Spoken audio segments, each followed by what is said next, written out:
कांग्रेस का मुकाबला नहीं होगा, केवल कांग्रेस का मुकाबला होगा। भाजपा तो अपनी सीटें जीत करके आएगी, लेकिन कांग्रेस को निपटाएगी। जिस तरह शिवराज सिंह घोषणाएं कर रहे हैं, भारतीय जनता पार्टी के केंद्रीय नेतृत्व ने पूरी तरह मध्य प्रदेश के चुनाव विभाग को अपने हाथ में ले लिया है। बस कुछ कमी है डॉक्टर्स के रूप में हमें देखने को मिल रही है। हमारे यहाँ के माननीय विधायक भी जो है वो अपना जन सुनवाई की गतिविधियाँ भी लगातार कर रहे हैं। शिकायत सुनना और शिकायत का समाधान करना दोनों अलग अलग बातें हैं। सर्वप्रथम सुरक्षा का, जो आमतौर पे कांग्रेस शासन में गुंडागर्दी बनी रही है हमारे क्षेत्र में, वो सन 1990 के बाद से नियंत्रण में है।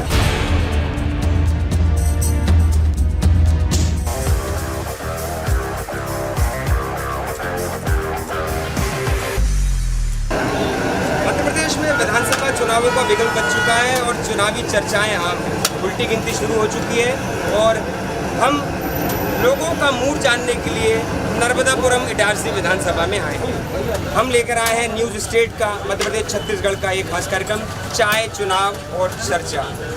जाहिर सी बात है, चुनाव है तो चर्चाएं आम हैं। गली गली नुक्कड़ों पर स्थित चाय की दुकानों पर सबसे ज़्यादा लोग चुनावी चर्चाएं करते हैं और हम भी एक चाय की दुकान पे आए हैं इसी चर्चा को करने।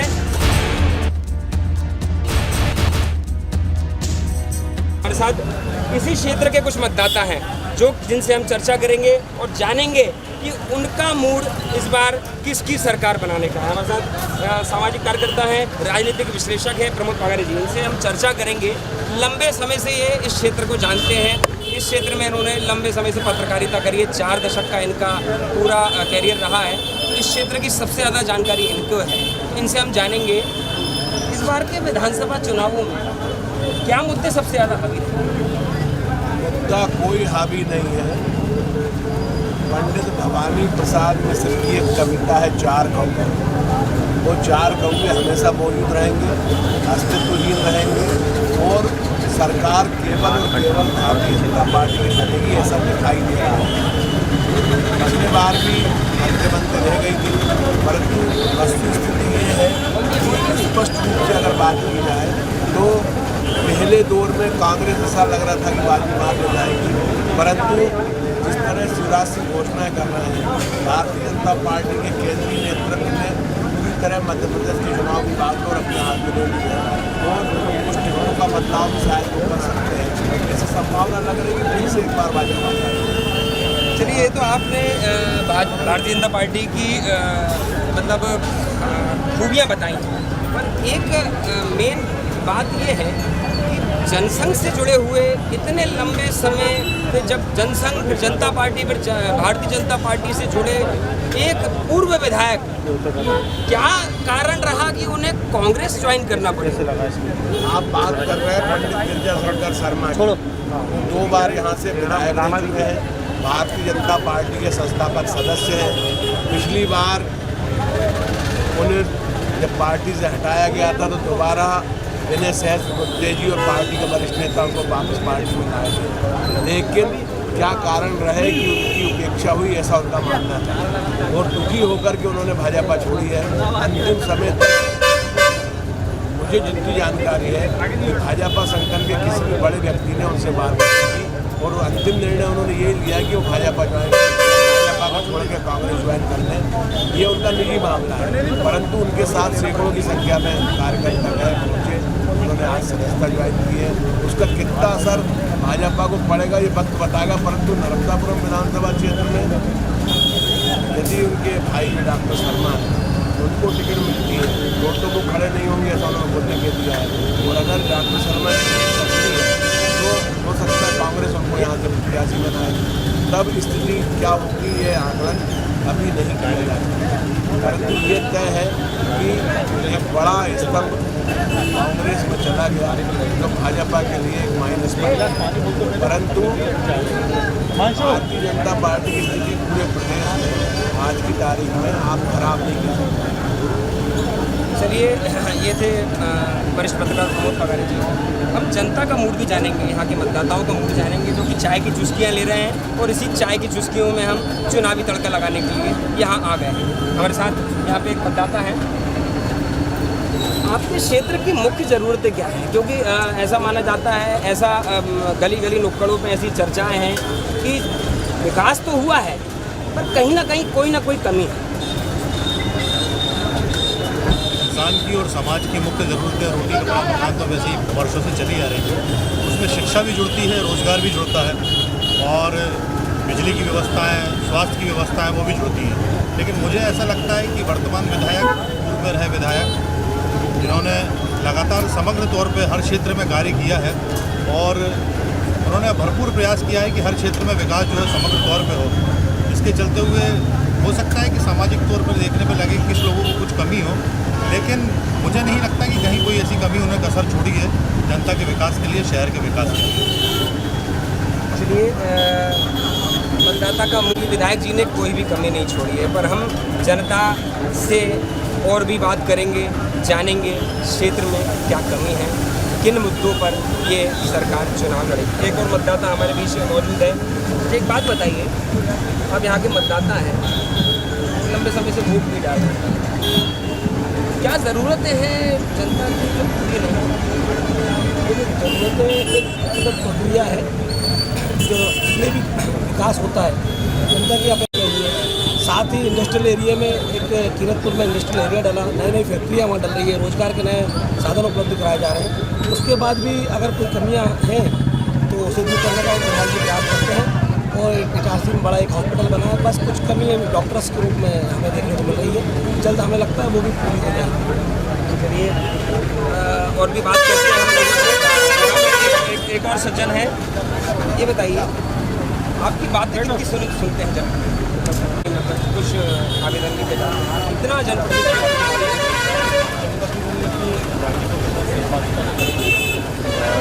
कई मंच ऐसे निर्मित हुए हैं जिसमें जनप्रतिनिधि डायरेक्ट जनता से जुड़ने का प्रयास करते हैं। हमारे यहाँ के माननीय विधायक भी जो है वो अपना जन सुनवाई की गतिविधियाँ भी लगातार कर रहे हैं और नगर पालिका में भी कभी ऐसा नहीं रहा है कि कोई जनता जाए और जनप्रतिनिधि न सुने।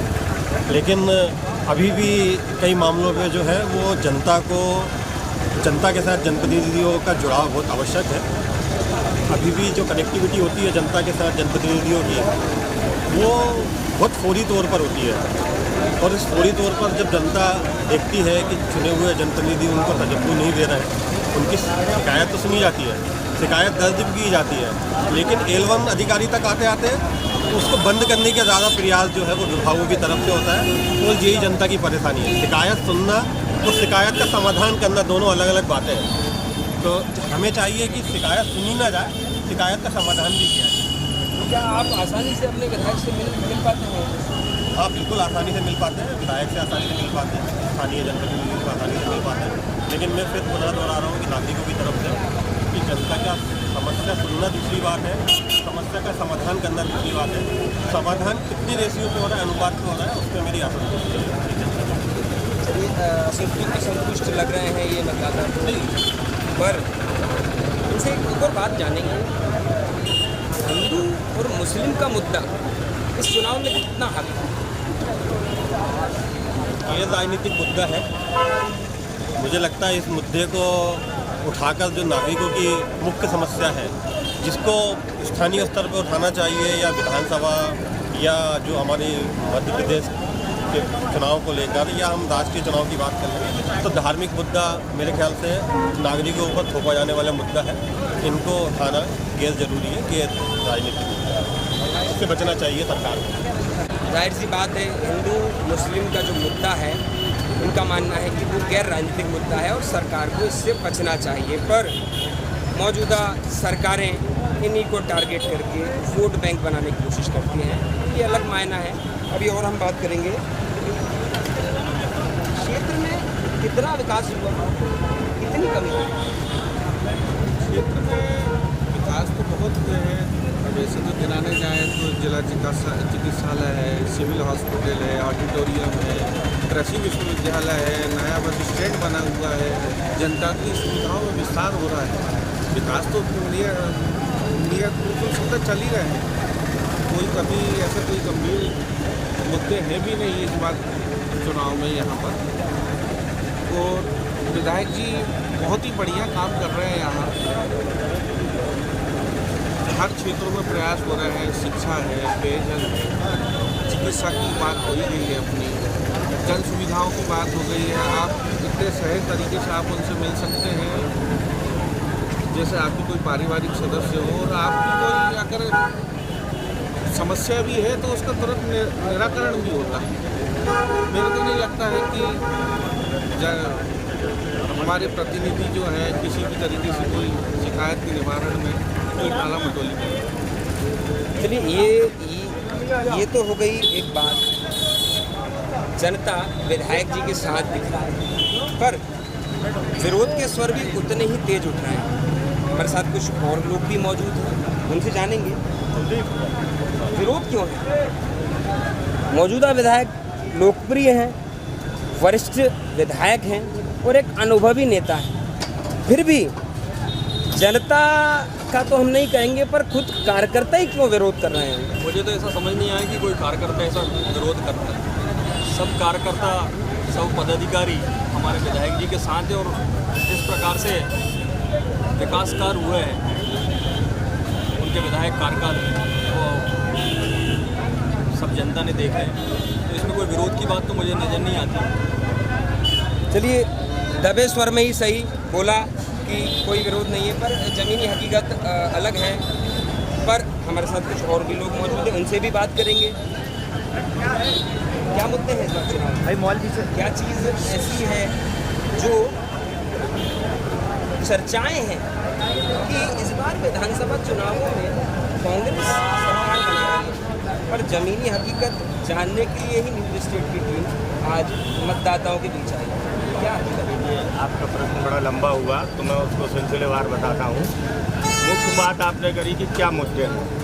मुद्दा स्थानीय स्तर पर तो एक ही मुद्दा है, सर्वप्रथम सुरक्षा का, जो आमतौर पे कांग्रेस शासन में गुंडागर्दी बनी रही है हमारे क्षेत्र में, वो सन 1990 के बाद से नियंत्रण में है, और जनता इसी मुद्दे पर मतदान करती है, जो आगे ये क्षेत्रीय मुद्दा हो। अब रही बात, आपने पूछा कि क्यों ऐसा लग रहा है कि कांग्रेस सरकार बनेगी, या कांग्रेस के कार्यकर्ता या नेता ऐसा दावा कर रहे हैं हम सरकार बनाएंगे। तो देखिए, अपनी सोच रखने का, अपनी बात रखने का उनको अधिकार है, पर ज़मीनी हकीकत वो भी जानते हैं। उनकी टिकटें वितरण होने दो, भाजपा और कांग्रेस का मुकाबला नहीं होगा, केवल कांग्रेस का मुकाबला होगा। भाजपा तो अपनी सीटें जीत करके आएगी, लेकिन कांग्रेस को निपटाएगी। कहीं से कहीं तक संभावना है कांग्रेस की, मैं समझता हूँ 70 से 80 सीटों तक भी नहीं होगी, केवल इसीलिए कि उनके कांग्रेस का जो शुरू से एक सिद्धांत रहा है एक दूसरे को निपटाने वाला, वो फिर निपटाएंगे। चलिए, यहाँ पे निपटाने की सभी बातें हो गई, जनता का हमने मूड जाना, पर और भी बातें करेंगे मतदाताओं से। क्या कहती है जनता, चाहे चुनाव और चर्चा में हम आगे भी बात करेंगे मतदाताओं से। अपने जनप्रतिनिधियों से क्या उम्मीद रखते हैं आप? क्या विधायक से क्या उम्मीद रखते हैं? विधायक से ये उम्मीद रखते हैं हम कि यहाँ शिक्षा अच्छी हो, स्वास्थ्य अच्छी हो, मेडिकल कॉलेज कम से कम इटारसी या होशंगाबाद में होना था, जो बुधनी में, क्योंकि बुधनी तो भोपाल के पास है, सीहोर जिला भोपाल से लगा हुआ, वहाँ ज़रूरत नहीं थी, वो इटारसी में होना था। बहुत पुराना मुद्दा है, इसलिए हम असंतुष्ट हैं क्षेत्र के विधायक से। और स्वास्थ्य मेन मुद्दा है यहाँ पर, तो अभी मरीज यहाँ से नागपुर जाते हैं, ये बहुत गंभीर समस्या, इतना बड़ा प्रदेश है, उसके बाद हम महाराष्ट्र जाते हैं, ये कड़वा सत्य है। चलिए, स्वास्थ्य की बात करी इन्होंने, ये लंबे समय से इस क्षेत्र का बहुत बड़ा मुद्दा रहा है कि स्वास्थ्य सेवाओं में ये क्षेत्र पिछड़ा हुआ है, क्योंकि यहाँ से मरीजों को रेफ़र किया जाता है, गंभीर बीमारी से पीड़ित मरीज हों, दुर्घटनाग्रस्त मरीज हों, या ऐसे सभी केसों के मरीजों को नागपुर भोपाल की शरण लेनी पड़ती है। जबकि इतना बड़ा ज़िला है, इतनी बड़ी आबादी है, इतने सालों से जनप्रतिनिधि यहाँ पर हैं, फिर भी क्यों कमी है, क्या कमी है? आइए जानते हैं और भी बात करते हैं, क्या कमी है इस विधानसभा में क्या कमी है? वगैरह नहीं है यहाँ पर, और रोड वगैरह जैसी पूरी तरह खोद दी, वो नाली वगैरह उसको सही नहीं करवाई है हमारे वार्ड नंबर 7 में। ये सर, अच्छा, क्या क्या काम हुए हैं इससे? कोई नहीं, नाली खोद दी, आधी दूर तक खोदी और सारा डिस्टर्ब हो गया पूरा। विधायक से संतुष्ट हैं आप कि नहीं? नहीं, गए नहीं हमने को इतना टाइम कहाँ जाने का वहाँ पर, उनको बोलने जाना था। और चलिए, और भी बात करेंगे हम लोगों से। क्या समस्या है क्षेत्र की? कौन सी समस्या, सब तो काम हो रहे हैं, रोड बन रही है, नालियाँ बन रही हैं, पूरे टोटल काम हो रहा है। ये तो आपसी लड़ाई चल रही है कि इसको बनाओ उसको बनाओ। डॉक्टर शर्मा को टिकट मिलने वाली, डॉक्टर शर्मा ही विधायक है और सबसे मिलते जुलते हैं। ऐसा कोई आदमी बता दे मुझे कि शर्मा जी नहीं मिलते किसी से। एक भी आदमी बताओ मुझे, यहाँ खड़े हैं कि शर्मा जी से नहीं मिलते और काम नहीं होता इनका। चलिए ये तो बात सही है, पर फिर भी लोग बोलते हैं कि रोजगार नहीं है, स्वास्थ्य नहीं है, शिक्षा नहीं है, महंगाई बढ़ रही है। ये चीज़ मानता हूँ कि रोजगार की कमी है। कोई इंडस्ट्री एरिया यहाँ है, एक बात तो ये मैं कहूँगा, इंडस्ट्री एरिया होंगे तो बेरोजगार करेंगे ही नहीं। फ्री का राशन खा रहे हैं और पत्ते खेल रहे हैं और अपने से काम पे जाते नहीं हैं, बेरोजगारी तो बढ़ेगी का। चलिए ये तो बात हुई।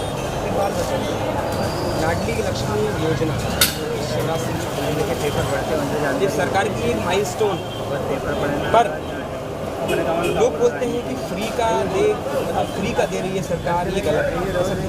फ्री के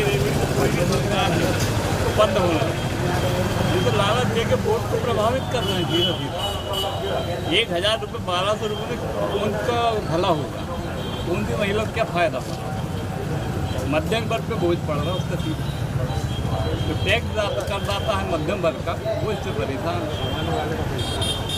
सामान्य वर्ग का पैसा उसे कोई लाभ नहीं होता। चलिए ये बात हुई। लोग बोल रहे हैं, जनता बोल रही है, स्वास्थ्य, शिक्षा, रोजगार और महंगाई, ये 4 प्रमुख मुद्दे इस क्षेत्र पे हावी हैं। सरकार बोलती है हमने काम किया, मौजूदा विधायक ने काम किया है, ऐसा बोलते हैं लोग, पर ज़मीनी हकीकत को पता लगाने के लिए हम यहाँ आए हुए हैं। हमारे साथ कुछ युवा भी हैं, उन युवाओं से हम बात करेंगे कि बेरोजगारी को लेकर सरकार ने क्या किया, मौजूदा विधायक ने क्या किया, उसको लेकर क्या मानना है युवाओं का। से जो सरकार आपको तो यदि यहाँ के लोकल हैं आपको खुद पता हुआ कि कोई एक बड़ी फैक्ट्री सरकारी जब तो प्राइवेट फैक्ट्री जिसमें 150 से ज़्यादा ये रोजगार दिए हैं। आप यहाँ के युवा देख रहे हैं, पूछिए आप इन सबसे किसके पास यहाँ रोजगार।